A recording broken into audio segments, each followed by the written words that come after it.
1300多年前，大唐贞观年间，有2个人关在皇宫里的密室中，一边制铜钱，一边画图。他们画了60张图，每张图配上4句谶语和4句宋诗。画完之后，其中一人推了另一人的背说：“天机不可再泄，我们回去吧。”这就是中国历史上最神秘的预言书《推背图》。而就在2026年1月，中国政坛发生了一场堪比林彪事件的惊天地震。中央军委副主席张又侠被宣布落马，消息一出，全球震动。但更让人毛骨悚然的是，网络上瞬间炸锅的不是政治分析，而是一张1300年前的古图。那张图上画着一个背弓的军人，旁边写着“有一军人身带弓，只言我是白头翁”。人们瞪大了眼睛，因为张这个字里面就藏着一个弓。而更离谱的是，当人们把这张古图和另一个画面放在一起对比的时候，有人惊呼，这个图里的人物姿态怎么看都像是在跳川普舞。你没听错，就是那个在 YMCA 音乐中双手握拳左右摇摆的魔性舞步。1300年前的预言图似乎同时画出了一个带弓的军人和一个跳舞的白头老翁。而在2026年的此刻，张又侠落马了，川普正在白宫跳他的招牌搓澡舞。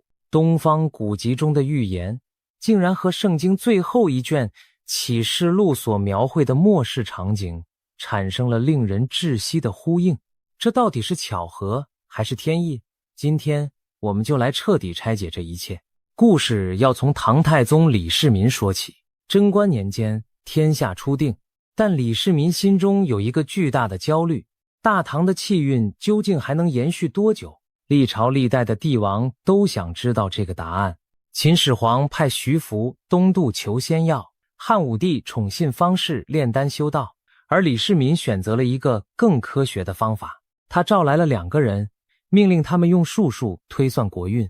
第一个人叫李淳风，这不是什么江湖术士，而是当时的太史令，相当于国家天文台台长兼气象局长。此人精通天文、数学和历法，他主持修订的《灵德历》是唐代最精准的历法之一。他还写了一部叫《以四占》的天文著作，记录了各种天象和对应的人间吉凶。在那个时代，天文学和占卜术是合为一体的，观测星辰的人同时也是解读天意的人。第二个人叫袁天罡，此人更加神秘，传说他能观人面相而知生死祸福，曾在武则天还是婴儿的时候就看出他有帝王之相。这个故事当然可能是后人附会，但袁天罡在唐代确实享有极高的声望。他和李淳风一个精于天象，一个精于人相，2人联手堪称唐代最强的预测团队。据传，李世民命令这2人推算大唐以后的天下大事，结果李淳风一开始算就停不下来了，他仿佛进入了某种狂热的状态。铜钱一枚一枚地制，卦象一个一个地排，图一张一张地画。他从唐朝算到了5代十国，从5代十国算到了宋朝，从宋朝算到了元明清，一路算到了1000年之后。袁天罡见状，赶紧推了他的背说：“万万不可再算了，天机泄尽，必遭天谴，我们回去吧。”于是最后一项的图上画住一个人推另一个人的背，配词是“万万千千说不尽，不如推背去归休”。这就是推背图名字的由来。全书共60项，按照天干地支排序，每一项包含3个部分。第一是一幅图，画面极其简洁却充满隐喻。第二是4句谶语，用极短的文字点明核心事件。第三是4句宋诗，对谶语进行补充和扩展，再加上清代大才子金圣叹的批注，构成了我们今天看到的最流行的版本。从第1项到大约第40项左右，历代学者普遍认为，这些预言几乎精准地对应了从唐朝到近现代的重大历史事件。第3项画了一个女人在高台上，对应武则天称帝。第5项画了一匹马和一本史书，对应安史之乱、杨贵妃的死、郭子仪的中兴、宋太祖陈桥兵变、靖康之耻、元朝入侵、朱元璋建明、满清入关、太平天国、辛亥革命、日本侵华、国共内战。一件件大事都能在那些隐晦的图谶中找到令人惊叹的对应。举一个最著名的例子，第34象的谶语是头有发，衣怕白。太平时，王杀王，这被广泛认为是预言太平天国。太平军将士蓄发而轻军，剃头留辫，所以叫头有发。太平天国后期发生了天津事变，东王杨秀清被北王韦昌辉所杀，义王石达开出走，这就是太平时王杀王。当然，学术界对此一直有激烈争议。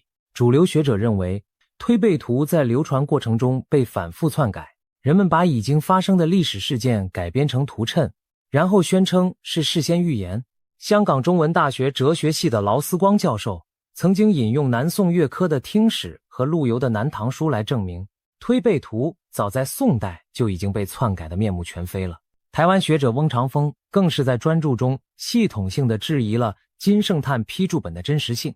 维基百科的总结很直白，部分爱好者相信推背图有神奇的预言能力，但学者多认为其实都是书者按照已经发生的历史事件来编造谶语。但无论学术界怎么争论，有一件事是确定的，在民间，尤其是在华人世界，推背图的影响力是巨大的。它不仅是茶余饭后的谈资，甚至能直接影响政治决策。据说历朝历代的统治者都忌惮这本书，宋太祖赵匡胤甚至下令打乱推背图的排列顺序，让民间无法按图索骥地预测未来。而在当代，这本书在大陆一度被列为禁书，在港台却长期畅销。90年代的时候，它甚至在中国大陆的街边书摊上以地摊文学的形式重新出现，卖得相当火爆。到了互联网时代，推背图更是在各种论坛和社交媒体上被反复引用和讨论。每一次重大政治事件发生，推背图相关话题的搜索量都会暴涨。它已经成为了华人世界一种独特的政治占卜文化，介于信仰和娱乐之间，介于恐惧和希望之间。有学者把它比作西方世界的诺斯特拉达姆斯的百诗集，两者都以极其模糊的语言描绘未来，都被后人不断地重新解读和争论，也都拥有数以百万计的狂热追随者。而现在，所有人的目光都聚焦在同一个地方。第46象，让我们把这一象完完整整地摊开来看。谶曰：暗暗阴霾，杀不用刀，万人不死，一人难逃。宋曰：有一君人身带弓，只言我是白头翁。东边门里伏金剑，勇士后门入地宫。配图画了两个人，一个人站着，身上似乎背着弓箭，姿态像是一个即将行动的战士；另一个人坐着，似乎是一个年长者或者权威人物。两人之间的互动关系成为了千百年来无数解读者争论不休的焦点。清代的金圣叹在批注中写道：此象宜君王昏聩，一勇士仗义兴兵为民请命，故曰万人不死，一人难逃。也就是说，金圣叹认为这一项讲的是一个昏庸的统治者在位，天下黑暗如阴霾笼罩，有一位勇士起兵反抗，用不流血的方式推翻暴政，最终万民得救，但那个昏君却逃不掉天命的审判。听起来像是在说古代的宫廷政变，对不对？但问题来了，如果推背图的排列顺序确实是按照历史时间推进的，那么前面40几项已经覆盖了从唐朝到20世纪的大部分历史。第40项被普遍认为对应的是国共内战和两岸分治。第41项到42、43、44项被解读为当代中国的各种重大事件。那么第46项所对应的应该就是21世纪正在发生或即将发生的事件，而这个时间节点恰好撞上了2026年1月的政治大地震。2026年1月24日，中国国防部正式宣布，中央政治局委员、中央军委副主席张又侠、中央军委委员、中央军委联合参谋部参谋长刘振立涉嫌严重违纪违法，正在接受立案审查调查。消息公布的那一刻，整个华语互联网都炸了，因为人们立刻想到了那句话：有义军人身带弓。张又侠是谁？他是中央军委副主席，在军中的地位仅次于最高领导人本人。他当然是一个货真价实的军人，而他的姓是张，看仔细了，这个字的左边就是一个弓字，右边是一个长字。张的本意就是拉开弓弦的动作，这不就是身带弓吗？有人更进一步的拆字解析，张右侠三个字中，张字自带一个弓，右字的形状像弹弓的叉子，侠字里面有多个类似人字的结构，组合起来也像弹弓。而弹弓是干什么用的？打鸟。鸟字和繁体字的习字上面是羽字的白色部分，产生了某种视觉联想，所以有人断言张右侠的名字里不仅带弓，而且是专门打习的弓。这种拆字法在中国寓言文化中有着悠久的传统。古代的测字先生可以从一个字的笔画结构中看出人的命运走向，而推背图本身就大量使用了拆字和谐音的手法。比如第32象中的木构，对应的是南宋高宗赵构的名字，木加构就是，所以用拆字法来解读第46象，在推背图的语境中完全是合理的。但第46象最让人注迷的不是身带弓三个字，而是只言我是白头翁这句话，因为这5个字衍生出了至少4种截然不同的解读，每一种都有自己的逻辑链条，每一种都指向不同的人物和不同的结局。第一种解读，白头翁是字谜，指向道习。持这种观点的人是这样拆解的：白头翁三个字中，翁字上面是一个弓字，下面是一个羽字。现在如果把白字放到翁的头上，就变成了上白下羽，而繁体的习字上面是羽，下面也可以说是白，所以白头翁就是把习字上下颠倒，暗喻道习。结合前面的张右侠身带弓，这整句宋诗讲的就是张右侠就是命中注定要推翻某位领导人的人。他嘴上说自己只是一个白发苍苍的老头子，但实际上他暗藏杀机。第二种解读，白头翁指的不是一个人，而是美国。这个解读角度完全跳出了中国内部政治的框架。美国的国鸟是白头海雕，英文叫 Bald Eagle。白头海雕最显著的特征就是一头白色的羽毛，配上黄色的喙和锐利的眼神，是力量、勇气和自由的象征。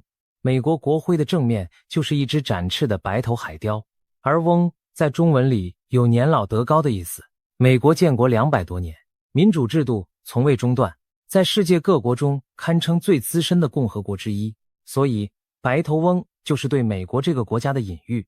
那么谁代表美国？谁是那个年近80岁的白发老人，出身军校，3次竞选总统，口口声声喊着让美国再次伟大和美国优先？川普，唐纳德·川普，他在竞选期间对中国祭出史无前例的高额关税，用经济手段而非军事手段向对手施压，这不就是杀不用刀吗？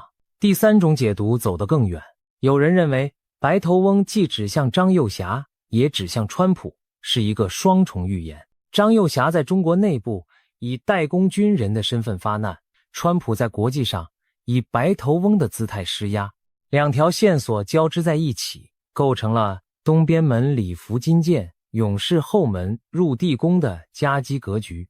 东边门也许是指东方世界内部的力量，而后门也许是指来自外部的压力。第4种解读则更加内敛，有人认为白头翁就是指最高领导人本人，一人带弓3个字合在一起就是一个夷字。夷在古文中有平的意思，比如夷为平地，化险为夷，所以这句话的主角名字里应该有平字。而白字头上加个翁字，是不是就像习公？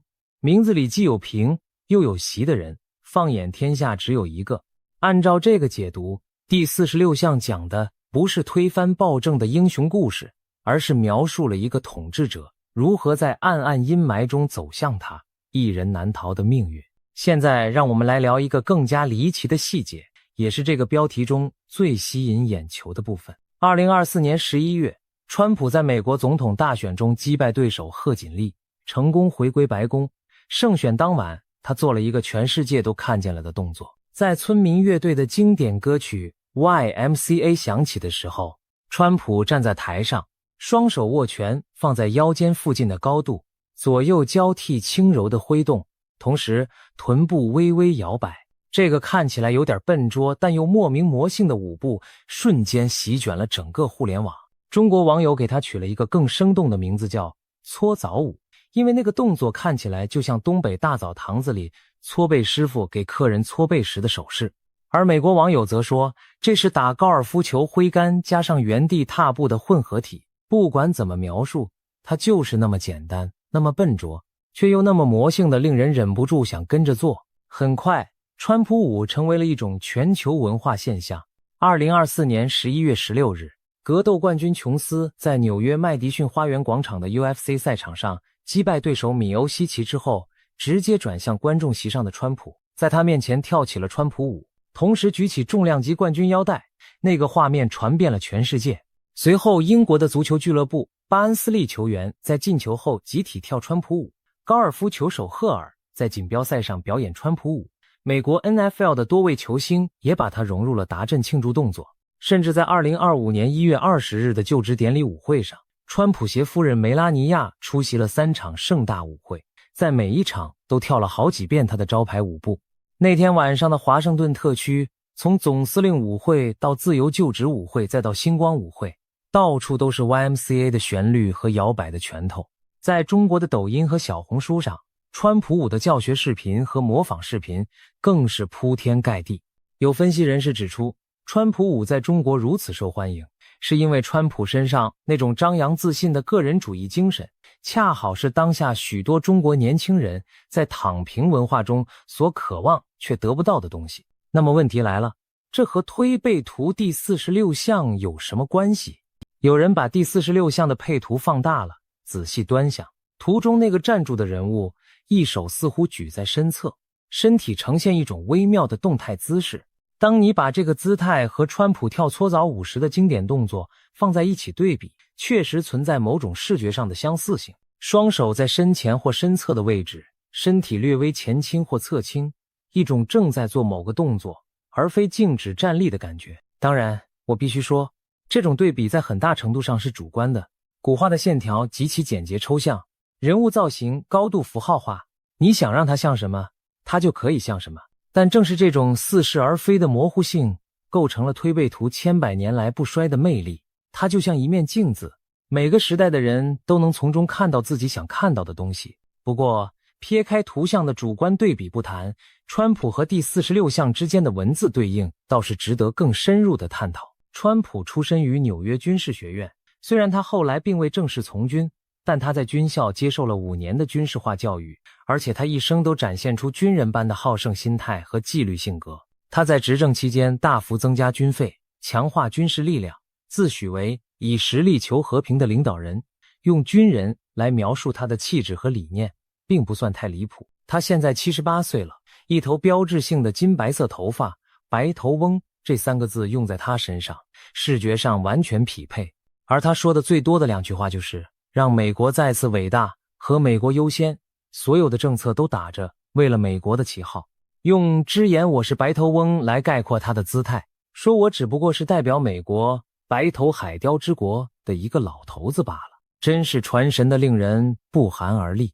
而杀不用刀4个字简直就是对川普经济战术的完美描述。他不派兵，不开火，不发射导弹，他用的武器是关税清单、制裁名单、芯片禁令和金融脱钩，这些看不见的刀，杀伤力却远超任何实体武器。一纸关税令可以让一个国家的出口产业瞬间陷入困境，一条芯片禁令可以让一家科技巨头的供应链断裂。这就是21世纪的战争方式，不用流血，但照样致命。万人不死，一人难逃，又是什么意思？也许这场经济战不会直接夺走普通人的生命，老百姓虽然日子会更难过，但不会死。然而那个坐在权力顶端的人，那个和川普对弈的人，却可能在这场无声的较量中走向他无法逃避的命运。让我们把时间线拉回到2026年1月24日，这一天，中国政坛发生了自1971年林彪事件以来最大的军方震动。张幼霞1950年出生，是解放军中极少数拥有实战经验的高级将领。1979年对越自卫反击战中，他曾亲自率部作战。他的父亲张宗逊是开国中将，属于根正苗红的红二代。2018年起，他担任中央军委副主席，是军中地位仅次于最高领导人的2号人物。长期以来，外界都认为张幼侠是最高领导人在军中最可靠的盟友，两家世交，私交深厚。但冰面之下，暗流早已涌动。张幼侠虽然和最高领导人同为红二代，两家世交3代人，但在中共的政治生态中，所谓的世交和盟友从来不是牢不可破的。利益一旦发生冲突，今天的盟友就是明天的死敌。中共建政70多年的历史已经反复证明了这一点。刘少奇、林彪、彭德怀，哪一个不是曾经的亲密战友，最后却落得悲惨下场？根据后来的各方分析，张幼侠和最高领导人之间的裂痕可能早在2025年就已经无法弥合了。有消息说，在是否对台动武这个核心问题上，两人的判断南辕北辙。最高领导人视统一台湾为毕生使命，而张幼侠作为唯一真正懂军事的高层将领，清楚地知道以目前解放军的实力和美台的军力对比，贸然动武的风险极大。这种基于专业判断的抗命，在最高领导人看来，就是对军委主席负责制的严重践踏。还有另一条线索，2025年下半年，多位高级将领相继落马，包括另一位军委副主席何卫东和军委委员苗华。这些将领很多是最高领导人自己一手提拔的亲信。有一种分析认为，是张幼侠联合党内元老，逼迫最高领导人清理自己的人马，以削弱其对军队的掌控。如果这个逼宫说成立，那么最高领导人最终对张幼侠的反扑就不仅仅是清除异己，而是一场你死我活的反击。2025年11月，张幼侠访问俄罗斯期间一度失联超过1周，有传言说他可能已经在那个时候遭遇了某种形式的联合出击。到了12月底的政治局民主生活会上，张幼侠突然高调表忠，大谈2个确立和4个自信。这种用力过猛的政治表态，在中共的历史上往往是风暴将至的前奏。很多中共高官在落马前夕都曾向党中央表过忠。最终的摊牌发生在1月中旬。据报道，最高领导人提前从上海调来了一位武警军官，接任北京卫戍区司令，确保首都军事力量掌握在自己人手中。然后在张幼侠前往中央党校开会的途中，安排安全人员将其拦截并带往秘密地点，同时搜查了他的住所，拘押了他担任军事研究员的儿子。据称，同一天被带走的共有17人之多。1月25日，解放军报发表文章，痛批张幼侠和刘振立严重践踏破坏军委主席负责制，严重助长影响党对军队绝对领导。这句话的政治分量极其沉重，在中共的语境下，破坏军委主席负责制几乎就是叛党的代名词，罪名仅次于直接拿枪搞叛乱。有分析人士指出，这意味着张幼侠面临的可能不仅是政治生涯的终结，甚至可能涉及更严酷的惩处。2026年2月，有未经证实的消息称，张幼侠被抓后遭受了严酷对待，甚至一度绝食。至此，20届军委委员中，除最高领导人本人和张生民外，其余全部落马。整个中央军委形同虚设。国防安全研究院的专家形容，这是中共建军以来最大的震撼。而就在这场政治地震的废墟上，第46项的文字如同幽灵般浮现。有义军人身带弓，张幼侠姓张，张字带弓，暗暗阴霾。当下中国政坛的确乌云密布，万人不死，一人难逃。这场权力斗争，到底谁是那个难逃的人？是张幼侠还是另一个人？张幼侠落马之后，第46项的解读出现了一个重大的转折。之前很多解读者认为，这一项预言的是张幼侠成功推翻最高领导人，勇士后门入地宫嘛，张幼侠就是那个勇士，他会从后门攻入权力中心。但现实恰恰相反，张幼侠自己被抓了。那么这一项到底在说什么？他是不是已经失效了？不一定。有人提出了一个新的解读框架，也许张幼侠的落马不是预言的终点，而只是起点。有一君人身代公，描述的是这个角色的出场，但只言我是白头翁可能描述的是另一个人。东边门里伏金剑可能是指某种潜伏的力量尚未爆发，而勇士后门入地宫可能是指一个目前还没有出场的人物，他将在所有人意想不到的时候，从一个意想不到的方向完成最后的逆转。谁是这个勇士？没有人知道。也许是张生民，他是军委中最后一位尚未落马的成员，而他的姓张同样带有公字。也许是某个目前完全不在公众视线中的人物。也许勇士根本就不是一个人，而是一股力量，一种趋势，一个时代的必然走向。这就是推背图最可怕也最迷人的地方，它的文字永远留有余地。当你以为你读懂了它，现实却偏偏走向另一个方向，而当你以为它错了的时候，它又在另一个层面上以另一种方式应验了。更加耐人寻味的是，有可靠消息指出，最高领导人本人可能深受推背图的影响，他非常忌讳代公的意象。有人爆料说，预言里有拿着弓箭的图片，他认为跟火箭有对应关系，所以他把火箭军都撤了。2023年7月，火箭军原总司令李玉超、副司令刘光斌等人被带走接受调查。2024年，火箭军进一步被大规模清洗。如果这个说法属实，那就意味着一本1300年前的预言书正在直接影响一个核大国的军事部署，这是何等荒诞，又何等真实。当权力者相信预言的时候，预言就不再只是纸上的文字，它会变成一股实实在在改变历史进程的力量。因为他害怕代工的军人，所以他清洗了火箭军；因为他清洗了火箭军，所以军心动摇；因为军心动摇，所以张幼霞有了可乘之机；因为张幼霞有了可乘之机，所以他又不得不把张幼霞也清洗了。一个自我实现的预言，一个越挣扎越深陷的漩涡。李淳风在1300年前掷下的那枚铜钱，到今天还在空中旋转。现在让我们把视野拉到更宏观的层面。东方有推背图，西方有启示录，这两部跨越千年的预言文本，是否存在某种更深层的呼应？圣经启示录是基督教经典的最后一卷，传说是使徒约翰在拔摩岛上被流放时所见的异象。他看到了七印被揭开，7号被吹响，7碗被倾倒。他看到了一条大红龙从天上被摔到地上，它就是那条古蛇，名叫撒旦。他看到了兽从海中升起，对神的子民发动迫害。他也看到了最终的审判和新天新地的降临。把启示录和推背图放在一起读，你会发现几个引人注目的平行结构。首先是红色巨兽的意象，启示录第12章描写了一条大红色的龙，有7个头10个角，它的尾巴拖拉着天上星辰的1/3，摔在地上。这条红龙被历代基督教释经者解读为撒旦的化身，是一切邪恶力量的总源头。而在推背图的多个象中，也出现了关于红色政权的隐喻，解读者将其和20世纪的共产主义运动相对应，因为共产党的标志色正是红色。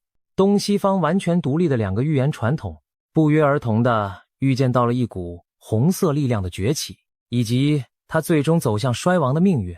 其次是不用刀剑的审判。启示录第6章中，4骑士降临人间，第3位骑着黑马，手持天平的骑士代表的是经济危机和饥荒。经文中说，一升麦子值1个银币，暗示物价飞涨到令人绝望的程度。而推背图第46象的杀不用刀，同样指向一种非暴力但极具杀伤力的手段。在21世纪的今天，经济制裁和金融战已经成为大国博弈的主要武器。川普对中国加征的关税动辄数千亿美元，不需要一兵一卒就能让整个经济体系承受巨大压力。第3是关于东方的特殊角色，启示录第16章提到，在末世大战中，从东方日出之地来的众王将率领大军西进。第9章更提到，有2万万马兵从幼发拉底河东方而来，这个数字在古代堪称天文数字。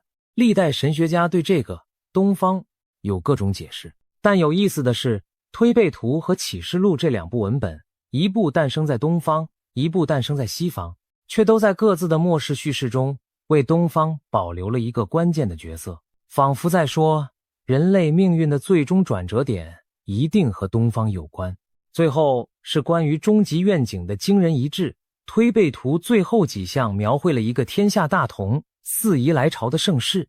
第59项的金圣叹批注说，此项有四夷来往、海不扬波之兆。而启示录的结尾同样描绘了一个崭新的世界。看哪，我将一切都更新了，不再有死亡，不再有悲伤和眼泪。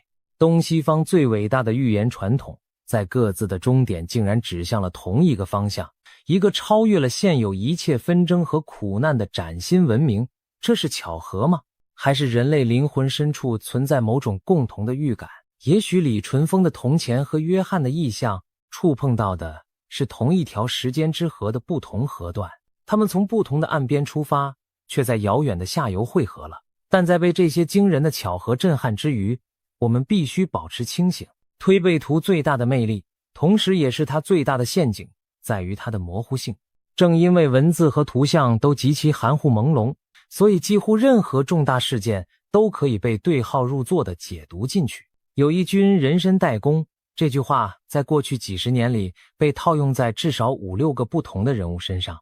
姓名中代工的人、出身军旅的人和弓箭武器有关联的人，每一次有新的重大事件发生，就会有人翻出第46项重新解读一遍。如果每次都能应验，那恰恰说明它谁都能对应，也就等于谁都不对应。心理学上有一个概念叫巴纳姆效应，指的是人们倾向于接受模糊的泛的人格描述，为专门针对自己的描述。同样的道理也适用于预言解读。当文字足够模糊的时候，任何人都可以在其中找到和自己处境的对应。这不是预言准确，而是人类大脑擅长寻找模式和联系。还有一个叫确认偏差的认知陷阱。当你已经知道张幼霞落马了，你再回头去看身代工3个字，自然会觉得惊人的准确。但你有没有想过，过去几十年里有多少带工字旁的军人安安稳稳地退休了？那些没有被预言命中的案例从来不会被人提起。而推背图本身的版本问题也不容忽视。目前流传的版本至少有好几个，这些版本的图像和文字各不相同，有些甚至互相矛盾。金圣叹批注，本被很多学者认为是清末民初的伪作。你选择哪个版本来解读，用什么角度去解读，很大程度上取决于你已经想要得到什么结论。所以我们不能把推背图当作一本真正的预言书来顶礼膜拜，但我们也不能简单的把它当作一堆废纸来一笑置之。因为即使抛开预言的准确性不谈，推背图作为一个文化现象，它对现实政治和民间心理的影响是真实存在的。当最高领导人因为害怕预言中代工军人的意向而大规模清洗火箭军和张姓将领的时候，这本1300年前的书就已经不再只是一种文化遗产了，它已经变成了一股能够改变历史走向的力量。让我们回到2026年的当下，中国的军方高层被清洗殆尽，整个军事指挥体系出现了前所未有的真空。分析人士普遍认为，恢复军队的正常运转能力至少需要3年。在这段时间里，不确定性将成为常态。最高领导人获得了表面上的绝对权力，但他身边能够提供专业军事建议的人已经所剩无几。在大洋彼岸，川普继续以他标志性的风格推进各项政策，关税加码、联盟强化、技术脱钩，每一个动作都在重塑世界的力量格局。他的白发在镜头前依旧闪亮，他的搓澡舞依旧被亿万人模仿。而在历史的更深处，推背图和启示录依然静静地躺在那里。他们不说话，但他们似乎在微笑，仿佛在说，看吧，我早就告诉过你们了。可是他们到底告诉了我们什么？是某个具体的人，某场具体的事件吗？也许不是。也许预言真正告诉我们的，不是未来会发生什么，而是人性永远不会改变，权力必然腐败，盛世终将衰落，暴政总会被推翻，人类在毁灭与重生之间永恒轮回。李淳风不需要神通就能看到这些，他只需要读懂历史就够了。同样的道理也适用于启示录。约翰在拔摩岛上看到的那些异象，红龙、兽、审判、新天新地，也许并不是某个具体时间点的具体事件，它们是人类文明在每一个末世时刻都会面临的共同命运。每一个时代都有自己的红龙要对抗，每一个时代都有自己的白头翁在等待。所以第46象到底在说什么？张幼霞是不是那个申代公的军人？川普是不是那个白头翁？东方预言和西方预言是否真的在2026年这个时间点上交汇了？也许真正重要的不是这些问题的答案，也许真正重要的是我们生活在一个所有这些问题都变得无比现实和迫切的时代。东西方的力量对比正在发生前所未有的深刻变化，旧的世界秩序正在瓦解，新的秩序尚未建立，古老的预言从尘封的书页中复活，成为亿万人讨论的话题。也许1300年前的李淳风看到的不是某个具体的人物，他看到的是一个时代，一个东方和西方的力量剧烈碰撞，旧秩序崩塌，新秩序艰难诞生的时代。而我们每一个人恰好活在这个时代的正中央。推背图推的不是别人的背，他推的是我们自己，推着我们向前走，去面对那个未知的但也许并不可怕的未来。最后让我补充几个值得深思的细节。有人统计过，推背图第46象是所有60象中被引用和讨论频率最高的一项。这不是没有原因的，因为其他的象要么已经有了公认的历史对应事件，要么过于遥远和抽象，跟我们的生活距离太远。只有第46象处在一个独特的位置上，它似乎正在被实现的过程中，它不是过去式，不是将来式，而是进行式。我们就站在他所描绘的时空之中，既是旁观者，也是当事人。这种亲历预言成真的感觉，才是最让人心惊肉跳的。你翻开一本1300年前的古书，上面描述的场景，居然就是你打开手机看到的头条新闻。那种时空交错的眩晕感，无论你信不信预言，都会在心里留下一道深深的刻痕。还有一个很多人忽略的问题，推背图中的第47象写的是什么？所有人都在盯着第46象看，却很少有人往后多翻一页，让我们多看一步。第47象的谶语是：言武修文，紫微星明，匹夫有责，一言为凭。颂曰：吴王吴地定乾坤，来自田间第一人，好把旧书多读到，一言一出见英明。金圣叹的批注说：此象有贤君下士，豪杰来归之兆，盖辅助得人，而帝不居德，王不居功，铮铮然有无为而治之盛，此一治也。你听出来了吗？这描述的是一个完全不同的时代，一个来自民间的领袖，不靠武力而靠文德治天下。他不称帝不称王，却安定了乾坤。来自田间第一人，他出身平凡，没有显赫的家世，好把旧书多读到，他博学多识，通晓古今，一言一出见英明。他靠的不是军队和枪杆子，而是正义的言论和智慧的思想。如果第46象讲的是旧秩序在黑暗中崩塌，那第47象讲的就是新秩序在光明中建立。而这个叙事结构和启示录何其相似。在末世大战和审判之后，是千年王国和新天新地的降临。启示录第21章写道：我又看见一个新天新地，因为先前的天地已经过去了，毁灭不是终点，而是新生的前奏。黑暗不是永恒的，它只是黎明到来之前必须经历的最后一段漫长的夜路。事实上，如果你把全世界各大文明的末世预言放在一起比较，你会发现一个惊人的共同模式。无论是基督教的启示录、犹太教的但以理书、伊斯兰教的末日预言、印度教的节的循环、佛教的末法时代，还是中国的推背图、烧饼歌、梅花诗，乃至北欧神话中的诸神黄昏、玛雅文明的长历法周期，所有这些传统都在说同一件事：旧世界必须终结，新世界才能诞生。毁灭和创造是一枚硬币的两面，你不能只要春天而拒绝冬天。也许这就是人类集体无意识中最深层的智慧。我们的祖先早在文字发明之前就已经明白了这个道理，他们把它编码在神话中，写进预言里，画在洞穴的墙壁上。无论东方还是西方，无论黑皮肤还是白皮肤，所有人类都共享着同一个直觉，黑夜之后一定有黎明。那么回到我们的故事，推背图第46象描绘了一个暗暗阴霾、杀不用刀的灰暗时代，有带弓的军人，有白头翁，有金剑和勇士。这些意象看起来惊心动魄，但别忘了，紧接着的第47象描绘的是演武修文、紫微星明的太平盛世。